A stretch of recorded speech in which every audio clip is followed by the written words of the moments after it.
Right now, somewhere inside your body, there's a system counting every single calorie you eat. Not roughly, not approximately, precisely.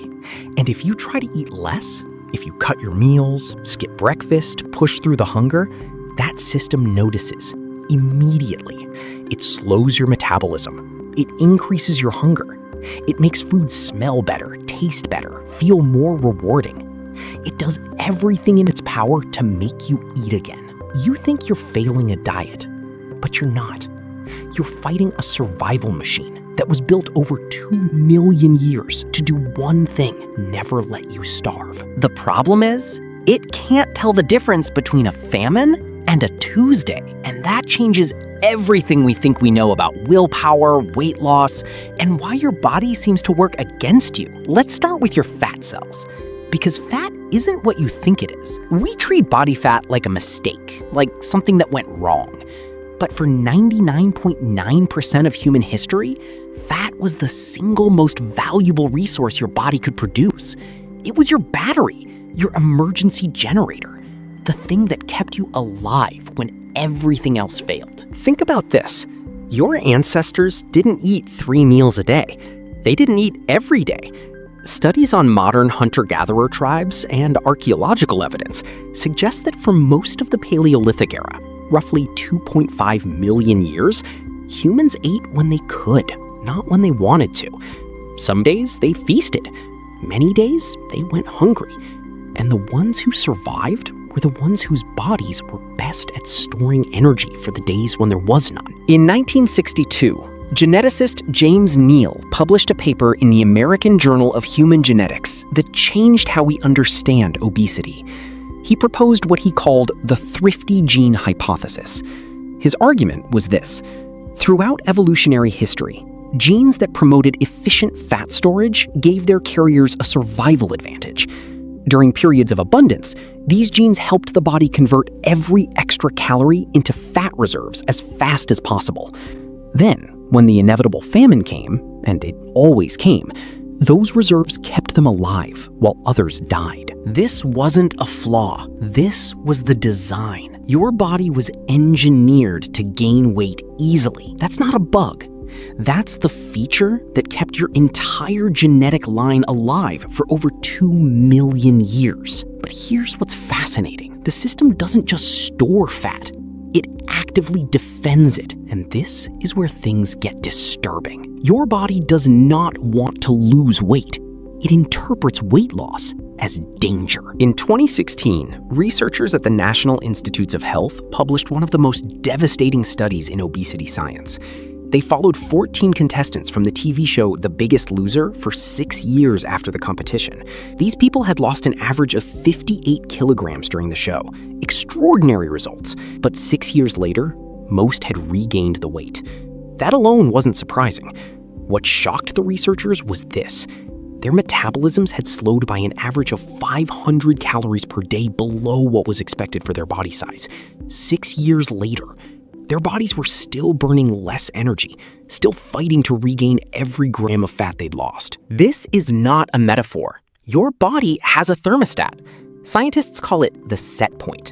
And like a thermostat in a house, when the temperature drops, when your fat stores decrease, the system turns the heat back on. Except in this case, the heat means slow your metabolism, increase your hunger, make high-calorie food irresistible, reduce your unconscious movement, make you feel tired, and it uses 3 hormones to do it. Leptin. Your fat cells produce this hormone in proportion to how much fat you carry.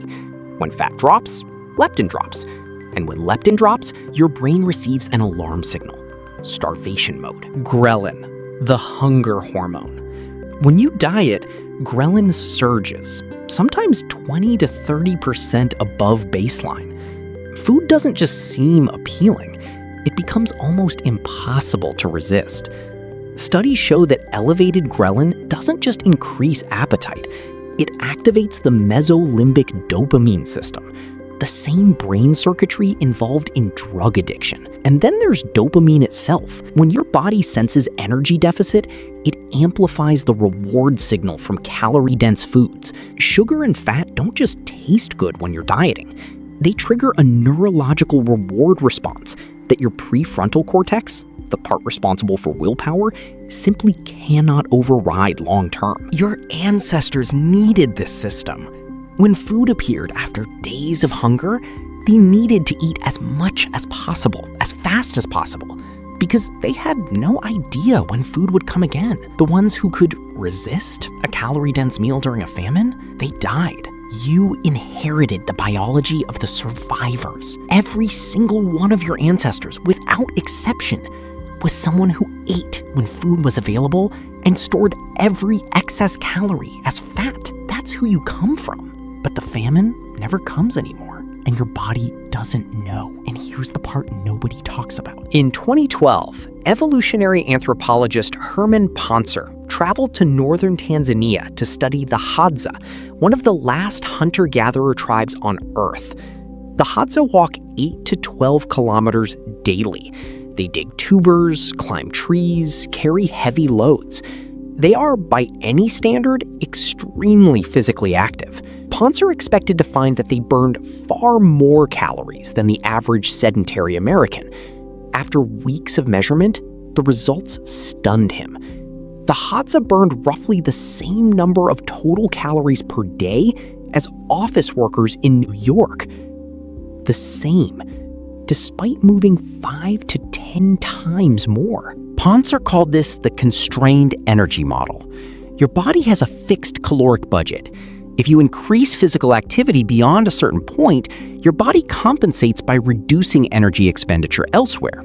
Inflammation, immune function, stress hormones, reproductive hormones, unconscious fidgeting. It reallocates. It adapts. It refuses to burn more than it's been programmed to burn. Exercise doesn't burn off calories the way a machine burns fuel. Your body is not a furnace. It's a survival system that has been optimized over millions of years to conserve energy at all costs. This is why you can run for an hour and lose almost nothing. Your metabolism isn't broken. It's doing exactly what it was designed to do. Protect your fat stores as if your life depends on them, because for 2 million years, it did.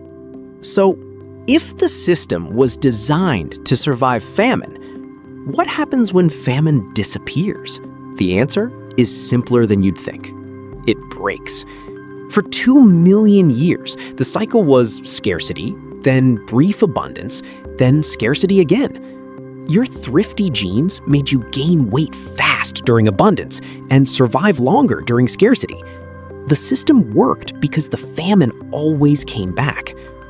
Then, roughly 10,000 years ago, agriculture appeared. Suddenly, food was more predictable. Then came industrialization, then refrigeration. Then, in the last 50 years, an evolutionary blink, something unprecedented happened. Unlimited, cheap, hyper-palatable food became available 24 hours a day, 365 days a year. Your body is still waiting for the famine. It's still storing every extra calorie. It's still defending your fat as if winter is coming and there's nothing to eat for months. But the famine never arrives, and the food never stops. We didn't get fatter because we got lazier. We didn't get fatter because we lost willpower. We got fatter because we built a food environment that is the exact opposite of the one our bodies were designed for. And then we blamed ourselves for responding exactly as evolution programmed us to respond. Your body is not your enemy. It's not broken. It's not weak. It's a survival machine that crossed ice ages, crossed famines that lasted years, crossed migrations across entire continents with nothing but what it could carry and what it could store beneath its skin. Every gram of fat your body refuses to release is a message from 2 million years of ancestors saying we survived because of this. Don't let it go. The problem isn't your body. The problem is that we built a world your body has never seen before. A world of endless abundance with no winter, no famine, no signal that it's safe to stop storing. Your metabolism isn't slow. It's ancient. Your hunger isn't weakness. It's a 2 million year old alarm, that nobody taught you how to read. And every time you step on a scale and feel like a failure, that's not your body betraying you. That's your body doing exactly what it was built to do, in a world it was never built for. Now, there is something that helps me a lot to keep generating videos equal to or better than this one. Subscribe and hit the like button, and leave me a comment about what topic you would like for a future video. Thanks for watching.